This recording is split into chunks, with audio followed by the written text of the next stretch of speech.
Hey guys, this is the Sonicake Boom Avenue Bass Multi-Effects pedal. Let's go ahead and check it out.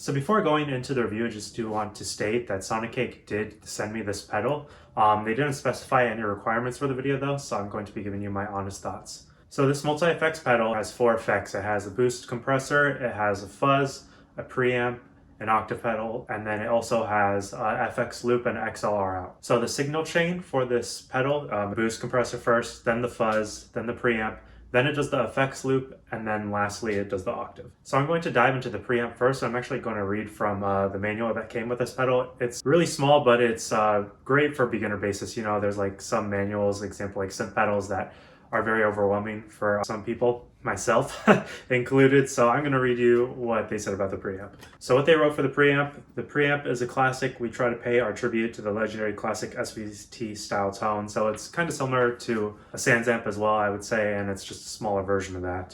The controls, their volume, gain, bass, mid, and treble. So let's go ahead and take a deeper dive into the preamp tones.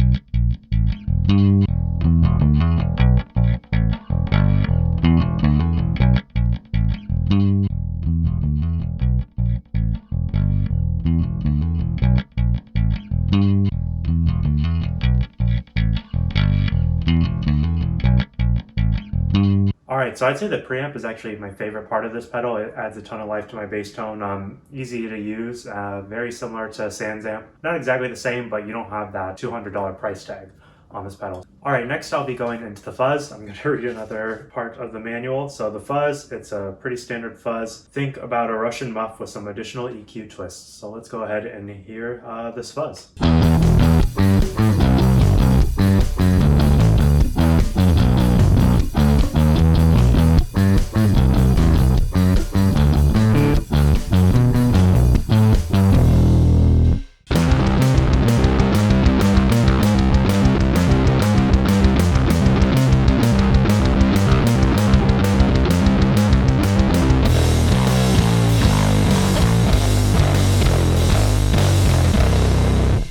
So I think the fuzz on this pedal is great. It is very much big muff styled fuzz, and it retains the low end very well. Great starter effect for those that are new to the fuzz world. I guess what I would say is I think I would have preferred an overdrive on this pedal. I just prefer overdrive myself, but I understand why they put the fuzz. It stacks very well with the octave, which I'm going to go into next.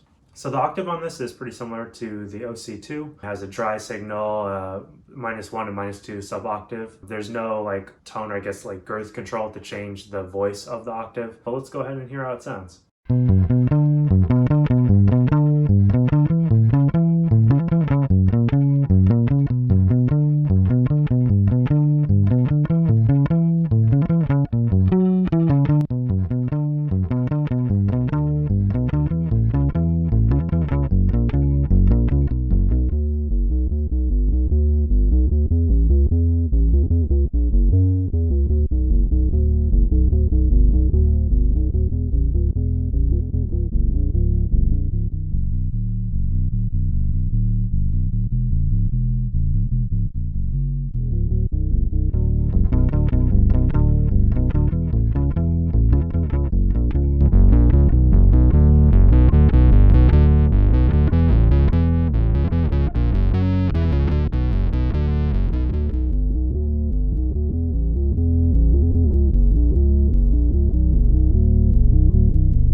So the octave on this pedal itself too is pretty good. It does that OC2 sound very well, and the tracking is great. I know some cheaper octave pedals, they have okay tracking, but this one does it well, and it does that synth subby sound very nicely. I guess the improvements I would say is I personally don't use the 2 down octave. I think having a +1 octave would be very cool. And then I don't like that it's at the end of the signal chain. I usually have my octave earlier, but I guess considering these effects, it's not too bad that it's the end of the chain, but usually I would put it right after my compressor. Okay, the last effect I'm going to go over is the booster compressor. I'm not going to go too much into the effects loops or the XLR, so this is pretty much the last segment.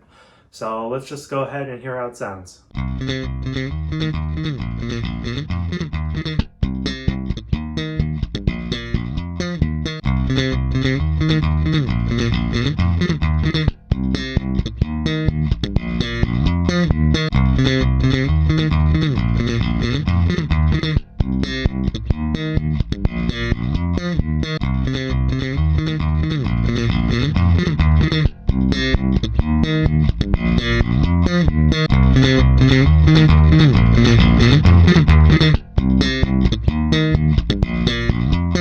So I would say the booster and compressor is my least favorite effect on this pedal, not because it's not like a true effects pedal like modulation or distortion, but the compression, it just, you only have the compression knob, so you can't really control the attack or the ratio or anything. It makes sense though, I mean, you're not going to get a studio level compressor on this kind of pedal, but you're just very limited. So I guess I'm just keeping the compression on the lower end. When you turn it up all the way, it's just way too much. The boost, I personally don't use a boost pedal myself. Instead of a boost, I'll use an overdrive for a chorus, but for those people that don't want to use an overdrive or something, I mean, the boost would be helpful, but then you would have to use it strictly as a boost and then you would lose the compression. So if I were to use this pedal, I'd probably just leave the compressor always on at the lowest setting. Okay, so overall, I think this pedal is totally worth the $100. It has a great preamp, great fuzz, and octave options, all for $100. I wish I had something like this when I was starting out playing bass. I would have had a lot of fun playing with these effects. So my first pedal growing up was this BP80 modeling bass processor by Digitech. This was in 2005, so there was a lot less options back in that time. Anyways, I would have had a much better time with a killer preamp, you know, a really cool fuzz, and then an octave option that I could stack on top of each other, as opposed to this Digitech where it was only one effect at a time. And none of the effects were that great compared to the Sonicake boom. Again, the XLR is also a great option out of this. I'm probably going to keep this pedal around and might use it for some of my Royal Blood covers where I split my guitar and bass signal. I'll probably put my guitar signal still through my pedal board, but my bass signal can just go through this instead of something like the Sansamp VT bass. While that's a fantastic pedal too, it's nice to have these fuzz options on and off, as well as the compression for my clean bass signal. So again, big thanks to Sonicake for sending me this pedal again, and hope you enjoyed the review.